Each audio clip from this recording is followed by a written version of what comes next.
Hello everyone, good morning. সবাই কেমন আছো? আশা করি অনেক ভালো আছো, আর আমরা খুব ভালো আছি।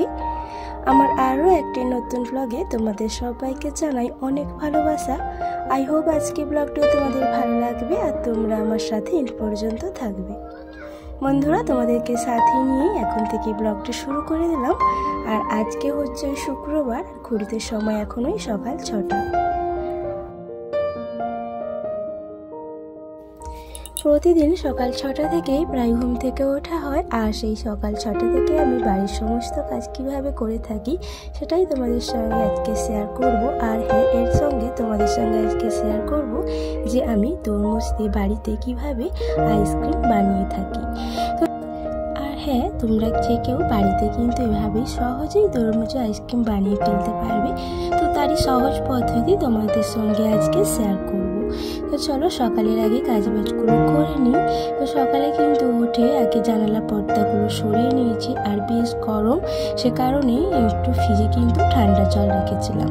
ঠান্ডা জল আমি সেভাবে রাখি না, ঠান্ডা জল খাওয়াটা ডক্টর আমাকে বারণ করেছে, কারণ ঠান্ডা জলে আমার কিন্তু গলা টনসিল বেড়ে যায়, ঠান্ডার অসুবিধা আছে তার জন্যই। তো আমি খেলে আবার সোনাবাও খেতে চাই, তো ওরও ঠান্ডা লেগে যেতে পারে, সে কারণে আমি ফ্রিজে জল সেভাবে রাখি না।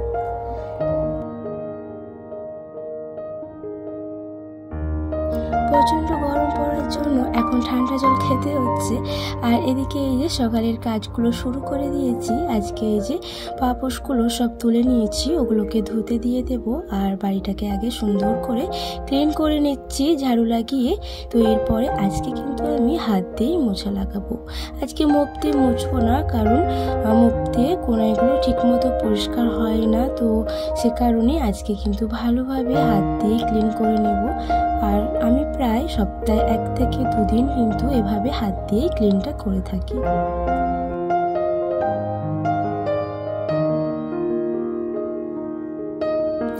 বেশ কয়েকদিন হয়ে গেছে আমার কিন্তু ইউটিউবে ভিডিও ঠিকমতো শেয়ার করা হয় না, ইরেগুলার হয়ে গেছে বলে একেবারে অনেক দিন গ্যাপ পড়ে গেছে। তো অনেক কিছুই কারণ থাকতেই পারে, সবটা তোমাদেরকে পরে জানাবো। প্রায় আমি এই কথাটা বলে থাকি, তো আজকেও বললাম। আর যাই হোক, বাড়ির সব কাজগুলো কমপ্লিট করে নিয়েছি, আর স্নানটাও করে নিয়েছি। এরপরে কিন্তু আমি আগে রুমটাকে গুছিয়ে নেব, যেহেতু সোনা বাবা ঘুম থেকে উঠে পড়েছে। আর ও ওঠার পরেই কিন্তু আমি আমার রুমটাকে সুন্দর করে নিট অ্যান্ড ক্লিন করে নিই।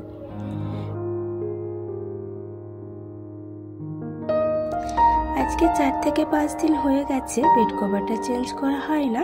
আর আমি প্রায় সপ্তাহে বা 4 থেকে 5 দিন অন্তর কিন্তু আমি বেড কভার চেঞ্জ করে থাকি, তাই আজকেও এটা করে নিচ্ছি। আর যখনই বেড কভার চেঞ্জ করি তখনই কিন্তু খাটটাকেও ক্লিন করে নিই।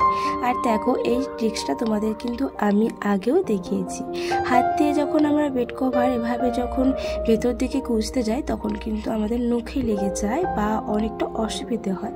আমরা যদি এভাবে চিরুনি দিয়ে মানে চিরুনির মাধ্যমে যদি ভালো করে গুজে নিই, তাতে কিন্তু খুব সুন্দর নিট অ্যান্ড ক্লিন গোজা হবে এবং ভেতর পর্যন্ত টাইটভাবে বেড কভারটা থাকবে।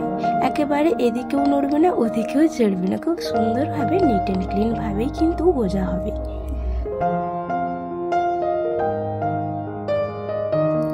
যেমন তেমন রুম হোক না কেন বা বাইরের রুমের মধ্যে যাই থাক না কেন, বেডটাকে যদি সুন্দরভাবে পরিপাটি করে গোছানো যায়, তাহলে কিন্তু শোয়ার থেকে দেখতে বেশি মজা লাগে। তো যাই হোক, আমি কিন্তু এভাবেই আমার রুমটাকে গুছিয়ে রাখি পরিপাটি করে। আর এই যে বেড কভারগুলো সব পেঁচানো হয়ে গেছে, আর কভারগুলো পরিয়ে নিয়েছি বালিশে। প্রত্যেকটি জায়গায় রেখে দেব। আর হ্যাঁ, যদিও বা বাচ্চার ঘরে জানি একটু পরেই আবার সেই অন্য নতুনত্ব হয়ে যাবে সবটাই, তবুও আমি কিন্তু প্রায় 2 থেকে 3 বার এভাবে গুছিয়ে রাখি। কারণ বাড়ির মধ্যে আত্মীয় বলে আসে না, বা হুট করে কখনো আত্মীয় চলে এলে তখন কিন্তু আমাদের কোনো সমস্যা মনে হবে না।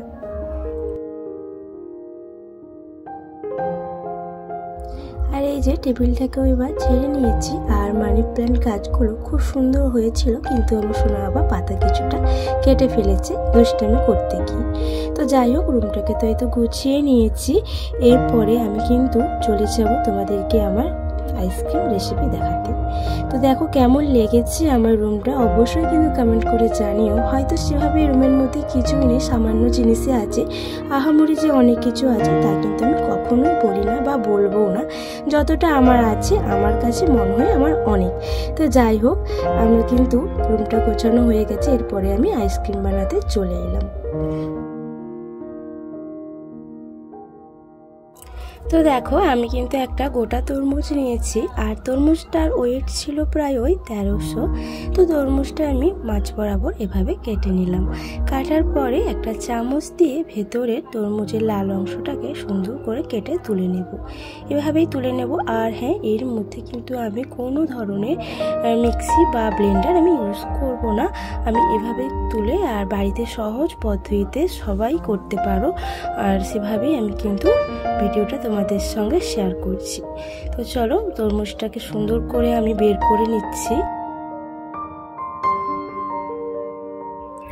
ইউটিউবে ভিডিও প্রায় আমার এক মাসের বেশি হয়ে গেছে, তো দেওয়া হয় না। তো আজকে আবার নতুন করে একটা ভিডিও দিলাম। আমার কিছু কিছু বন্ধুদের আমি কিন্তু আশায় দিয়ে থাকি, কারণ তারা আমাকে প্রায় কমেন্ট করে জানায় যে দিদিভাই ভিডিও দাও না কেন, আর তোমার ভিডিও প্রায় ভালো লাগে, আর এই ধরনের ভিডিও কিন্তু তুমি দেবে, আমরা দেখতে চাই। তো তাদের আশাগুলো সত্যি আমার পূরণ করা হয় না, আর আমার খুবই খারাপ লাগে। সে কারণে ভগবান যদি দিন দেয় সেভাবে, তো তোমাদের প্রত্যেকের কিন্তু কমেন্টে আমি সেভাবেই ভিডিও করব। আর এখন একটু সমস্যার মধ্যে আছি, আর আমি আগেও বলেছিলাম সেভাবে ওই জন্য ভিডিও আমার দেওয়া হয় না। তো যাই হোক, তোমরা তো দেখলে আমি তরমুজটাকে হাত দিয়ে ভালোভাবে ম্যাশ করে নিয়েছি। এর মধ্যে কিন্তু আমি কোনো মিক্সি বা কোনো কিছু ইউজ করি না, হাত দিয়েই শুধু ম্যাশ করেছি। তারপরে যে ছাঁকুনি দিয়ে ছেঁকে নিচ্ছি।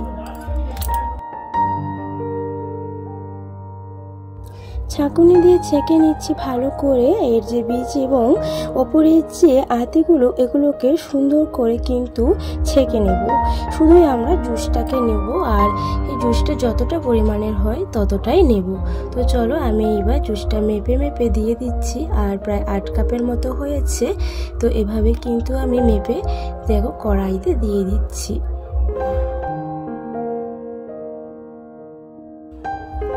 জুসটা প্রায় 8 কাপের মতো হয়েছে, আর জুসটা মাপা হয়ে গেছে। এরপরে কিন্তু আমি আমার স্বাদ অনুযায়ী চিনি দিচ্ছি।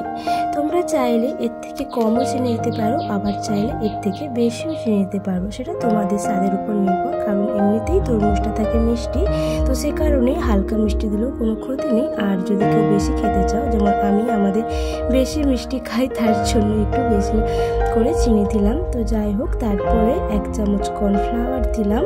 তারপরে গ্যাসটাকে মিডিয়াম টু হাই ফ্লেমে করে আমি কিন্তু ভালোভাবে নেড়ে চেড়ে কিন্তু দেখো একটা থিকনেস নিয়ে চলে এসেছি। তো জুসটার কীভাবে থিকনেস এসেছে তোমরা কিন্তু ভালোভাবে বুঝতে পারছো। এভাবে মোটা মোটা হয়ে যাবে, তারপরে কিন্তু আমরা গ্যাসটাকে অফ করে দেব। আইসক্রিম বানানোর জন্য যে তরমুজের রসটা দিয়ে একটা মিশ্রণ বানিয়েছি, সেটাকে কিন্তু ঠান্ডা করতে হবে আগে, তারপরে কিন্তু এই যে এভাবে বসিয়ে নেব। আমি এনেছিলাম কফি মগ বা কুলফি মোল, যদি তোমাদের থেকে থাকে তোমরা কুলফি মোলও বসাতে পারো, কোনো অসুবিধে নেই। আর এভাবেও তোমরা কিন্তু বাজার থেকে কফি মগ বা বাড়িতে থাকা গ্লাস এসবে বসাতে পারো, কোনো অসুবিধা হবে না। তো যাই হোক, আমি এই যে একটা অ্যালুমিনিয়াম ফয়েল নিয়েছি, এরপরে ঢাকা দিয়ে সুন্দর করে তারপরে একটু একটু করে কেটে নিচ্ছি। এখানে হচ্ছে আইসক্রিম স্টিক দেওয়ার জন্য।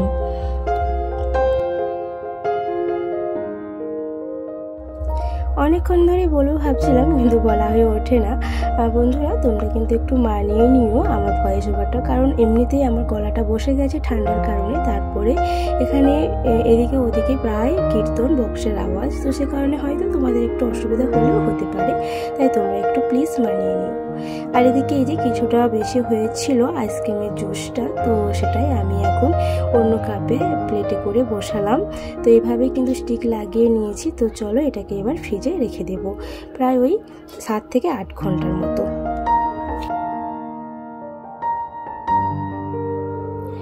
তো অনেক সময় কি হয় 7-8 ঘন্টা রাখার পরেও কিন্তু সেভাবে বরফটা জমে না, কিন্তু এটা হবে না। তোমরা দেখবে 7 থেকে 8 ঘন্টার মধ্যে কিন্তু বরফটা জমে যাবে। তোমাদের যদি একটু উপকার হয়, একটু যদি মনে হয় তোমাদের হয়েছে আমার মতো ভালো, তো তোমরা কিন্তু আমাকে প্লিজ কমেন্ট করে জানিও যদি করে থাকো। তো চলো, এই যে আমি এখন কিন্তু 7 থেকে 8 ঘন্টার পরে কিন্তু এখন বের করে নিচ্ছি। আর এই যে দেখতেই পাচ্ছ, আর হ্যাঁ, তার আগে কিন্তু একটা বের করে সোনা বাবাকে দেওয়া হয়ে গেছে, সে কারণে এই জায়গায় 3টে ছিল, তো 2টো দেখতে পাচ্ছ। তো যাই হোক, এখন আমি এই যে এবার কেটে ফেলবো। কাগজটা কাটার দরকার নেই, এমনিভাবেই ঘোরালেই বেরিয়ে চলে আসবে।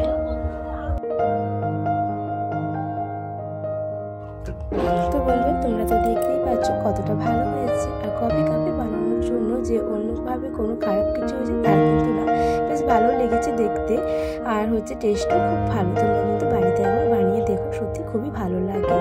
আর গরমে তো ভালো লাগবেই, দোকান এতটাই গরম, তো সে কারণে। তো বন্ধুরা, আজকের ভিডিওটি এখানে এন্ড করতে চলেছি। তোমাদের কেমন লেগেছে আজকের এই ভিডিওটি অবশ্যই কিন্তু কমেন্ট করে জানিও। আর যদি একটু কোথাও ভালো লেগে থাকে তবে কিন্তু চ্যানেলটিকে সাবস্ক্রাইব করে দিয়ে পাশে থেকে যেতে পারো পরবর্তী আরও নতুন নতুন ভিডিও আপলোড পেতে। তো বন্ধুরা, আজকের মতো আসছি। সবাই ভালো থেকো, সুস্থ থেকো, সাবধানে থেকো। আবারও নেক্সট টাইম দেখা হচ্ছে অন্য কোনো ভিডিওর সাথে। আজকের মতো টাটা, বাই বাই।